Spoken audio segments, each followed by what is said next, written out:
Bonjour et bienvenue à tous dans ce troisième épisode d'After GP. J'espère que vous allez tous très bien. Aujourd'hui on se retrouve pour faire le récapitulatif et débrief de la course à Austin qui était tout simplement incroyable. On a vécu un week-end assez fou. On va débriefer tous ensemble. Aujourd'hui je suis tout seul. Je suis pas avec mon frère malheureusement, mais ses parents vont pouvoir faire quand même ce petit podcast et ça va se dérouler comme d'habitude. On va commencer par la sprint MotoGP, puis la course MotoGP, la course Moto2 et on va finir avec la course Moto3. Donc on va directement commencer avec la sprint MotoGP et la victoire encore une fois de Viñales cette saison en sprint.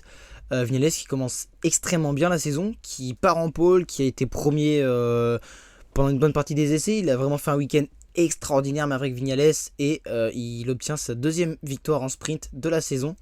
Donc c'est vraiment bien pour Viñales, il se remet dans le bain et reprend confiance et je pense que ça peut vraiment l'aider à retrouver son niveau d'avant, à retrouver le Viñales qu'on connaissait au début de chez Yamaha, qui c'était vraiment un pilote exceptionnel, ça l'est toujours, mais faut qu'il se retrouve un petit peu. Mais sinon c'est vraiment impressionnant pour Viñales. On a aussi la deuxième position de Marc Marquez qui a fait une course absolument magnifique pendant la sprint. Il finit quand même à 2 secondes 2 de Viñales, mais Viñales voilà, il était vraiment au-dessus pendant tout le week-end.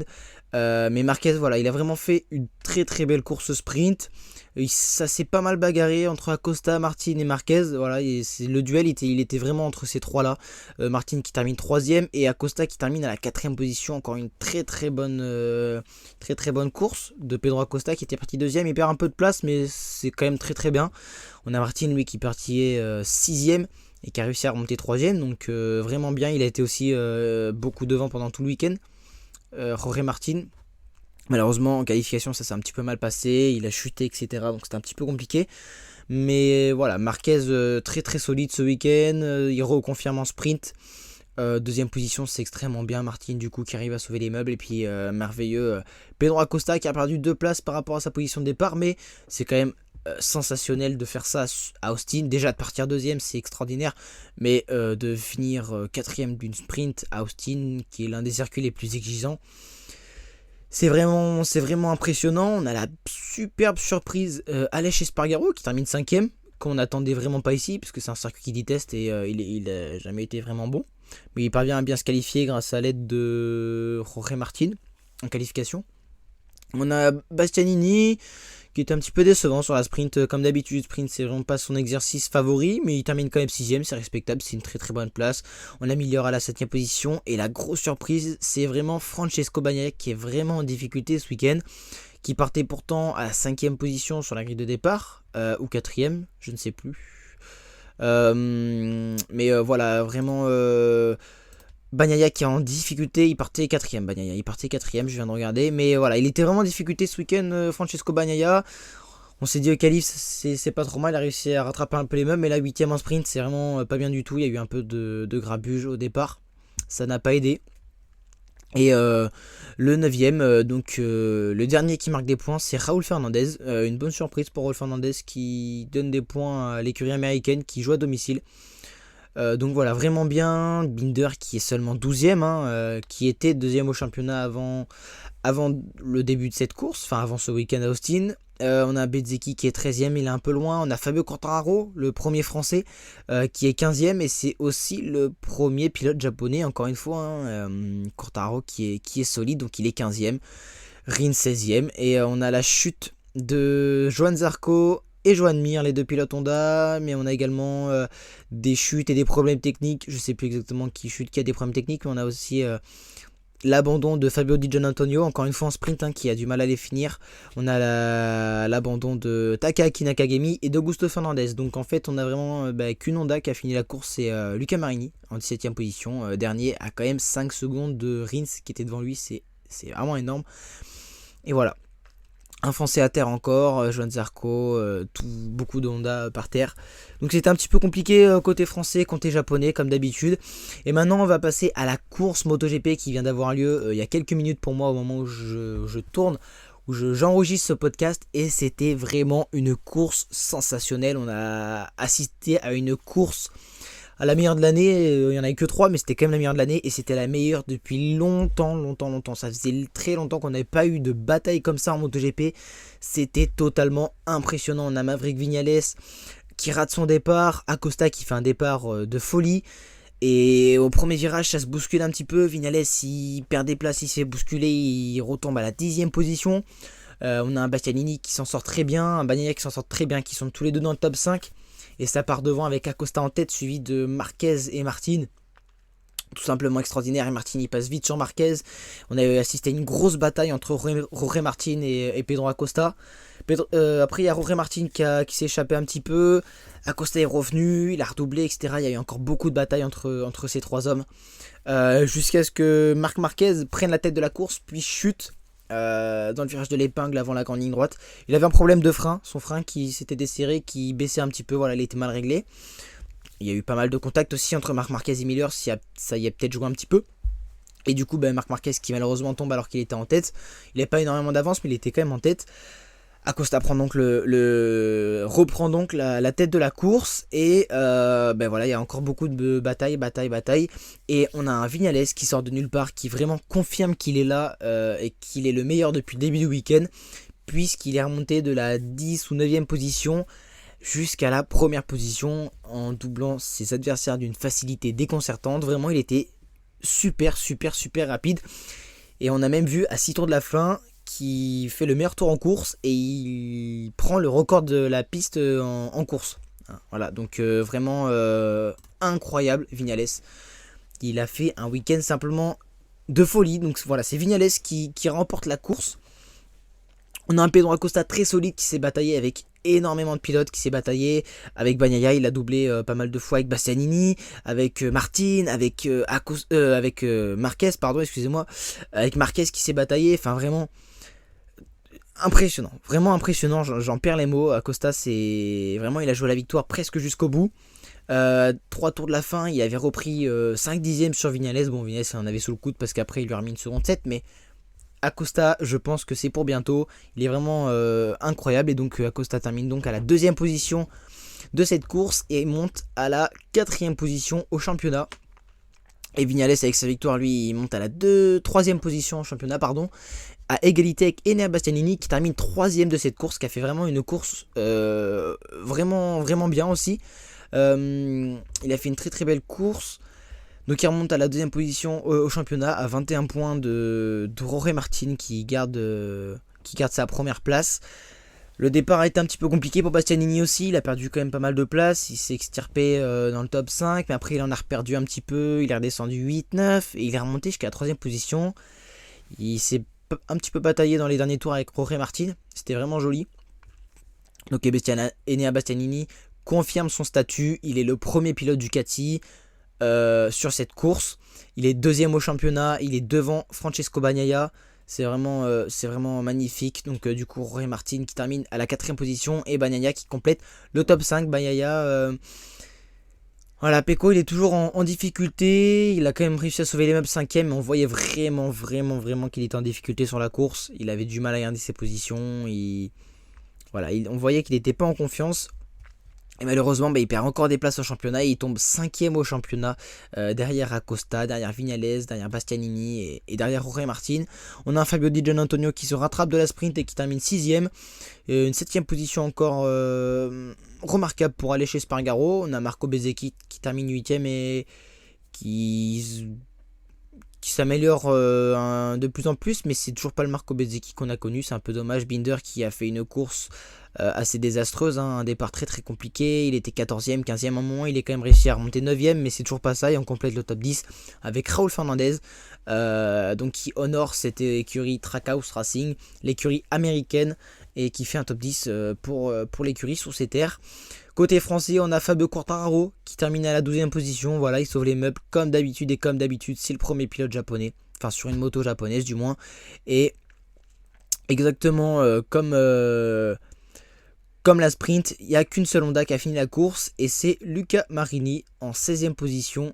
Mais il termine dernier derrière un Alex Marquez qui est tombé et reparti quand même. Donc c'est vraiment très compliqué pour Luca Marini. Je pense que niveau mental, ça va vraiment être très dur. On a Miller qui avait fait un super début de course, qui jouait le podium, qui jouait presque la gagne et qui termine 13e. On a l'habitude avec Jack Miller Malheureusement, il a du mal en fin de course. On a la chute de pas mal de pilotes, donc on a la chute de Rins, on a la chute de Marquez, on a la chute de Joan Mir, on a la chute de Franco Morbidelli. On a un problème technique pour Johan Zarco, il n'est pas tombé mais il a eu un problème technique avec sa moto. Apparemment, il serait resté en position basse, il aurait eu des vibrations, etc. Donc c'était un peu compliqué, on a une chute pour Nakagami. Donc ça fait beaucoup de pilotes qui n'ont pas terminé la course, ça en fait 6 et du coup ils sont que 16 à l'arrivée. Donc presque tout le monde marque des points. Donc voilà, franchement on a vraiment assisté à l'une des plus belles courses de la saison. Enfin la plus belle course de la saison et l'une des plus belles depuis un certain moment. On a eu une bataille vraiment, c'est à retenir la bataille entre Pedro Acosta et tous les autres pilotes. C'était vraiment quelque chose d'impensable et de vraiment incroyable. Et d'ailleurs Pedro Acosta lors de la cool room, il avait des relents. Il était presque à vomir, il avait envie de vomir en même temps avec tous ses efforts, cette chaleur, etc.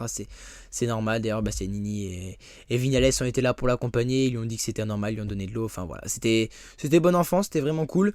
Mais Pedro Acosta a quand même souffert. Mais comme il a dit, il apprend. Et je pense que la victoire, c'est pour bientôt. Moi, je le vois vraiment bien gagner à Jerez, sachant qu'il y a pardon, excusez-moi. Il y a Dani Pedrosa qui fait sa wildcard là-bas. Et du coup ça fera une KTM en plus. Les KTM sont toujours très bien à Jerez. Là il y aura Dani Pedrosa en plus qui va apporter des données, etc., des réglages. Dani Pedrosa, on sait son niveau à Jerez, on sait son niveau tout court. Et je pense que ça peut faire extrêmement mal. Sachant que Pedro Acosta à Jerez il est quand même très bon. On va passer au Moto 2 maintenant avec une course tout aussi incroyable, tout aussi folle et improbable avec beaucoup de bagarres. Et on va commencer directement par le vainqueur qui peut en étonner plus d'un, et c'est Sergio Garcia qui gagne sa première course dans la catégorie Moto 2 lors de sa deuxième saison. C'est sa deuxième saison en Moto 2 dans cette nouvelle équipe MT Helmet et Messi sur un châssis Bosco Scuro. Et ça franchement c'est pas mal. Donc Sergio Garcia qui a fait une course tout simplement incroyable. En fait il est parti premier et il est resté premier toute la course en gérant vraiment bien son avance. Et voilà, très content pour lui, il a fait une course extraordinaire. Et en deuxième position, on a Joe Roberts, le pilote américain qui aurait voulu gagner sur ses terres bien évidemment, mais une deuxième position, c'est toujours ça. Et il termine vraiment pas loin de Sergio Garcia, puisqu'il termine seulement à 5 dixièmes. Sachant que sur les derniers tours, il lui a repris plus d'une seconde. Donc il y aurait eu un tour de plus. Clairement, Garcia il perdait la première position et je pense que Joe Roberts aurait gagné. Malheureusement, pour Joe Roberts, il n'y a pas eu un tour de plus. Mais c'était vraiment beau. Ils ont très bien roulé. Et on a un Denis Foggia qui termine à la 6ème position. Je passe directement à lui parce qu'en fait, il a été 3ème tout le long de la course. Il a fait une course sensationnelle, Denis Foggia. On l'a jamais vu là. Il a fait vraiment la meilleure course de sa vie en Moto 2. Donc c'est positif pour Denis Foggia, je pense que mentalement ça va l'aider et il pourra peut-être être bien sur les autres courses, j'espère pour lui en tout cas. Denis Foggia qui a fait une très belle course. On a un Fermin Aldeguer qui termine à la 3ème position, qui complète le podium. Il a eu lui aussi une course compliquée, il y a eu beaucoup de grabuge au départ de la course, il a perdu énormément de positions, il a dû remonter, etc. Il y a eu une grosse bataille avec Alonso Lopez, son coéquipier, qui était moins rapide, mais du coup, qui a essayé de rester à Aldeguer, mais ça l'a gêné, ça lui a fait perdre du temps. Aldeguer en fin de course, ses pneus étaient détruits aussi. Et donc son coéquipier Alonso Lopez qui termine 4ème. Une 5ème position pour Marcos Ramirez qui lui aussi a vécu un Grand Prix extrêmement difficile où il a perdu énormément de positions au départ et il a réussi à tout remonter. Il a fait une course extraordinaire. Marcos Ramirez, il a doublé Denis Foggia dans le dernier virage. Voilà, Denis Foggia il doit être un petit peu dégoûté parce qu'il termine 6ème alors qu'il aurait pu jouer un peu plus haut. Il s'est fait vraiment doubler par Lopez Ramirez dans le dernier tour, dans les deux derniers tours, mais c'est quand même remarquable. Et on termine ce top 5 avec 3 Bosco Scuro, 3 châssis Bosco Scuro dans le top 5 et ça c'est vraiment remarquable. On a Yogura qui partait de très loin, 18ème il me semble sur la grille de départ et qui termine 7ème. Il a fait une course impressionnante à Yogura, c'était vraiment remarquable, très belle course de sa part. Et on a Aaron Canet, le poleman qui termine seulement 9ème. Aaron Canet on sait pas trop ce qui s'est passé, vraiment déjà il a raté son départ, Il a perdu des places, beaucoup de places. Il s'est retrouvé 9ème. Il grattait un petit peu des positions, il en reperdait, il grattait des positions, il en reperdait. Et voilà, il n'a jamais réussi à remonter. Il était vraiment en perdition totale. Ça allait pas du tout pour Aaron Canet, vraiment catastrophique course d'Aaron Canet. C'est les Silvetti qui termine 10ème et qui complète du coup ce top 10. On a Jérémy Alcoba aussi qui fait une belle performance à la 8ème position. Tony Arbolino qui termine 11ème, vraiment il n'arrive pas avec ses pneus Pirelli, je pense que ça vient de là. Tony Arbolino qui est vraiment en énorme difficulté sur ce début de saison, c'est incompréhensible. Et on a un pilote qui est extrêmement déçu, c'est Manuel Gonzalez qui, voilà, il est un week-end un petit peu compliqué, mais une bonne place sur la grille de départ, il aurait pu faire quelque chose de bien. Malheureusement, il a jump le start, il est parti un peu trop tôt, et il a pris 2 longues laps, donc il est descendu à la 20ème position, il est remonté quand même 13ème, donc il a fait une belle remontée, il a sauvé les meubles, mais c'est dommage pour lui. On a Diogo Moreira qui marque des points, hein, le rookie. Belle course de Diogo Moreira qui termine 14ème et on termine le top 15, la porte des points par Philippe Salach. Voilà pour cette course. Moi, ma grande déception, c'est Denis Anjou, hein, vraiment, je l'attendais vraiment mieux cette saison sur la Moto 2. Faut lui laisser du temps, mais au vu de ses entraînements, voilà, il s'entraîne avec DRC sur des pistes de kart en slick, sur du mouillé. Moi, je pensais que voilà. Malheureusement, ça se fait pas. Bon, bah, à voir pour Denis Onjou, mais j'espère que ça va s'améliorer pour lui parce que c'est un très bon pilote. Et on espère que ça ira mieux pour lui. On a eu une chute de Mario Agi et de Zanta van den Gorberg. Voilà, les 2 pilotes qui ont chuté, c'est malheureux. Il y a aussi Darin Minder qui a chuté, qui termine du coup dernier. Il y a Jack Dixon qui a fait une petite chute. Il termine 23ème, il a réussi à repartir. Donc voilà pour cette course Moto 2, mais c'était vraiment assez impressionnant. Il y a eu énormément de batailles autour de la 5ème place, c'était très beau à voir. Et voilà, Austin, comme c'est un grand circuit, on a eu aussi pas mal de batailles au niveau des chronos, hein, les écarts, un coup ça venait, un coup ça partait, et c'était assez palpitant. Donc voilà, très belle course en Moto 2, très belle victoire de Sergio Garcia pour sa première victoire en Moto 2. Ça fait le 2ème nouveau vainqueur en Moto 2 suite à Portimao avec Aaron Canet. Donc voilà, du coup Sergio Garcia il passe en tête du championnat du monde. On a Joe Roberts qui est 2ème au championnat du monde. Donc voilà, c'est vraiment très bien. On a Lopez qui est 3ème et Canet qui est 4ème au championnat du monde. Donc la saison nous réserve plein de surprises et on va passer tout de suite à la course Moto 3, une course très étonnante également. En fait, on a eu vraiment un week-end de folie et on a David Alonso qui remporte la course avec 5 secondes d'avance sur le 2ème. Donc 5 secondes d'avance en Moto 3, c'est vraiment très rare. David Alonso, c'est tout simple, il est parti premier. Il est resté premier toute la course. Derrière, il y a eu pas mal de batailles. Ils ont perdu énormément de temps. Lui, il a roulé. Et il vient gagner cette course. À un moment, il a eu un petit moment de faible où les autres, ils reprenaient comme 5 dixièmes, 5 dixièmes sur lui. C'était Colin Veyer qui était à ce moment-là 2ème de la course, suivi par un groupe.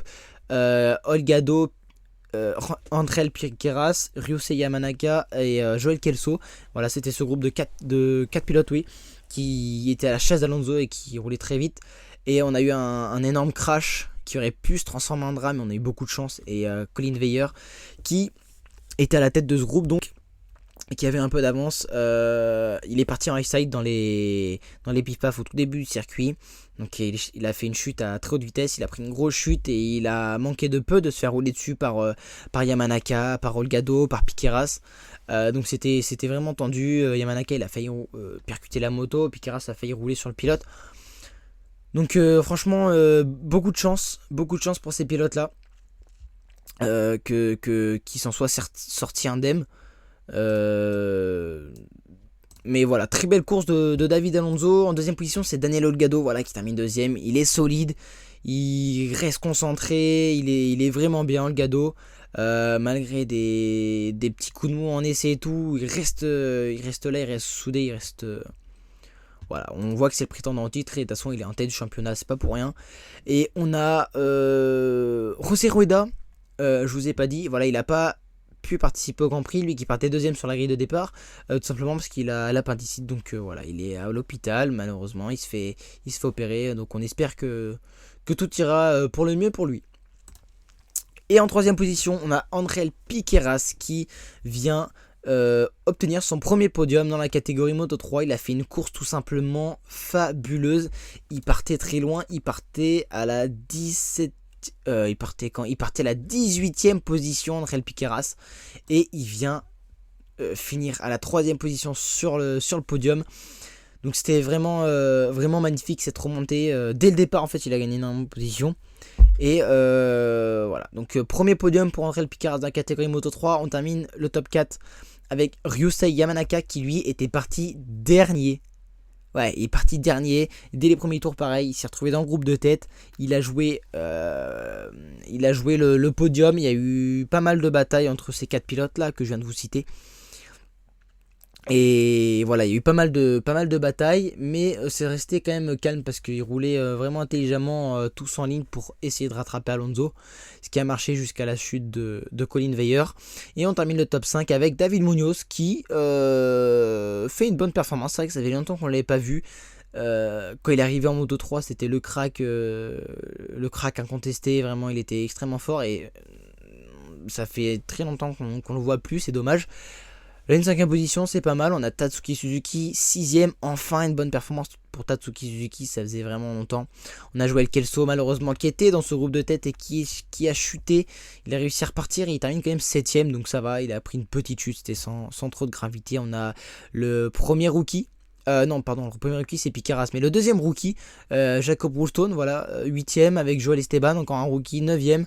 Donc eux deux, ils ont fait vraiment des belles courses. On termine le top 10 avec Matteo Bertelli. On a Adrian Fernandez aussi qui peut être déçu, il termine 11ème. Il y a eu énormément de pilotes qui ont fait des longues laps, qui ont eu des doubles longues laps suite à des pénalités acquises en essai, en qualification, parce qu'ils étaient trop lents sur la trajectoire. Donc ça c'est quelque chose qu'on voit très souvent. On a l'autre rookie, la première course pour ce rookie qui vient d'atteindre sa majorité. C'est pour ça qu'il fait sa première course que maintenant. C'est Zoro Tsuza qui termine à la 13e position. Donc c'est bien pour ce petit rookie. On a Luca Lunetta qui est tombé. On a Stefano Nepa qui est tombé. On a donc Colin Veyer qui est tombé. On a Scott Ogden aussi qui est tombé. Et on a Taio Furusato aussi qui jouait pas mal dans le groupe de tête, est dans le top 5 et malheureusement il a chuté, c'est dommage, il faisait une belle course. Et on va finir avec le cas Ivan Ortola qui est vraiment le gros gag du week-end. En fait, Ivan Ortola il a voulu tenter un dépassement sur entre El Piqueras. Malheureusement il est tombé et il a emporté avec lui Stefano Nepa qui roule dans l'ancienne écurie d'Ivan Ortola. Voilà, donc Stefano Nepa il est chez MTA Team. Et Ivan Ortola, l'année dernière, était chez MTA Team. Maintenant, il est chez MT Helmet Messi. Et ben en fait, quand les deux pilotes sont tombés, Ivan Ortola, il a couru sur la mauvaise moto. C'est-à-dire qu'il est monté sur la moto de Stefano Nepa et il voulait repartir avec cette moto. Il s'est totalement trompé de moto. Il n'a pas capté que c'était pas la sienne.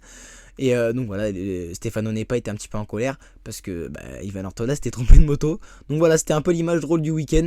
C'est Ivan Ortola qui se trompe de moto et qui repart pas avec la bonne. Enfin, il est pas reparti avec, mais il voulait repartir avec. Donc voilà, c'était un petit peu l'image drôle du week-end. Sur ce, on va se laisser. J'espère que cet épisode vous aura plu. On a résumé un petit peu les grandes lignes de ce week-end qui était totalement incroyable. Ce week-end à Austin.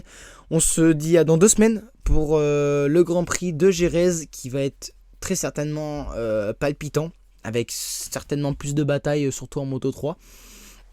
Donc voilà, on se dit à la prochaine. On se dit à dans 2 semaines pour le nouvel épisode d'After GP à Jerez. En attendant, je vous invite à aller sur ma chaîne YouTube. J'ai sorti une nouvelle vidéo il n'y a pas longtemps et il y en a une autre qui arrive très certainement avant le Grand Prix de Jerez, donc je vous invite vraiment à aller sur ma chaîne YouTube. C'est Kex, K-E-K-K'-X-S, pardon. Et donc voilà. Sur ce, je vous souhaite une bonne continuation. On se dit à la prochaine et V à tous.